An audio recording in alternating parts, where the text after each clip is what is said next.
Bumili kami ng fishball and kikiam kay Kabayan with free sauce. Hindi ko na siya napicturean nung hindi pa nabubuksan. But then, ready na siyang kainin. Ito yung sauce niya.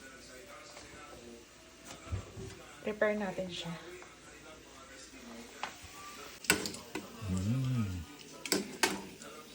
Ito na siya. 3 to 5 minutes lang. Ito na siya. Ayan, tumatalon pa guys. The best. And then we try to put sa stick. Para ma-feel natin yung magiging street food niya.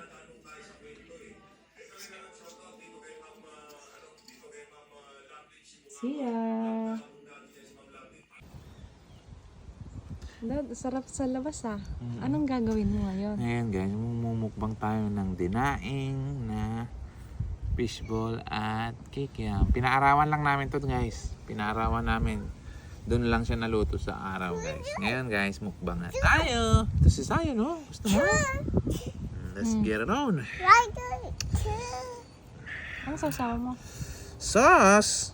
And then, Meron tayong parang meron ka dito suka, homemade. guys. Homemade. Homemade guys. Ayan guys. Okay, game. Habang mainit pa. Oh my God! Na-miss mo? Sarap? Walang kasing sarap. Saan yan nabibili? Parang ako. Masarap na masarap.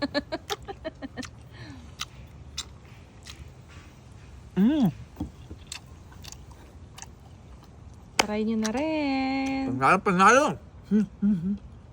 Best merienda ever. Bye.